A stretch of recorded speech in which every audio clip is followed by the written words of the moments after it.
Hello. Magluluto po ulit ako ng dinengdeng. Nagpakulo na po ako ng tubig.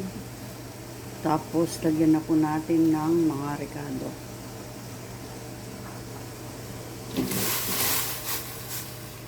Nilagay ko na po yung rekado na bawang, sibuyas, tsaka luya.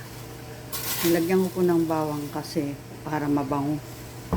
Tapos, masarap. Sunod po niyan ay bagoong.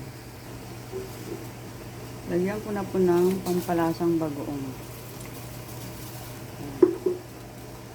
Tansya-tansya na lang po yung bagoong, baka mapaalat. Tapos takpan po natin. Kapag kulong-kulo na po, sunod na po natin yung gulay na saluyot.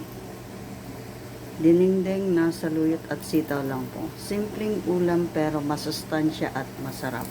Ayan, kulong-kulo na po, buksan na po natin at ilagay na po natin yung gulay na saluyot.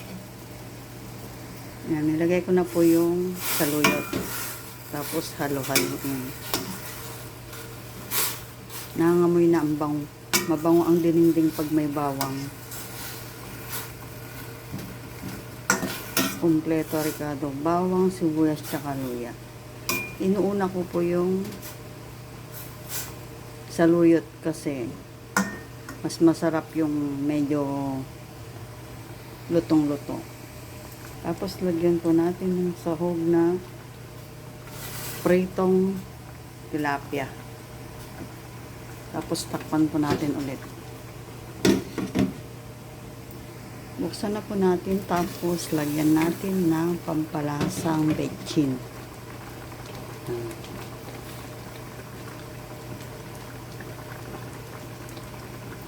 Tapos lagay na po natin yung gulay na sitaw.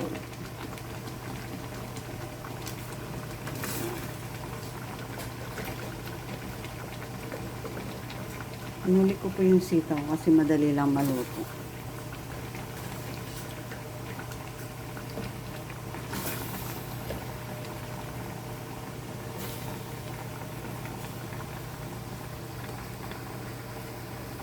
Pagkalagay, haluin, takpan na lang yung sahog.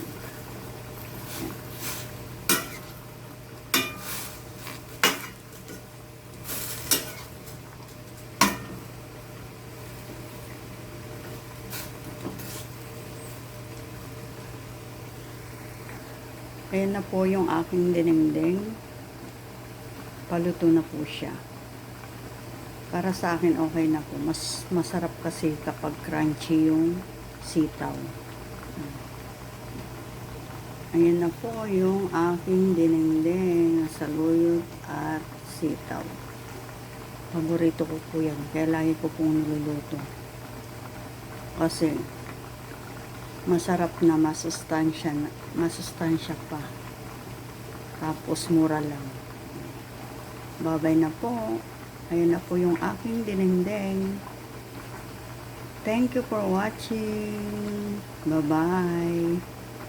Dinengdeng, saluyot, sitaw, tapos may sahog na pritong tilapia.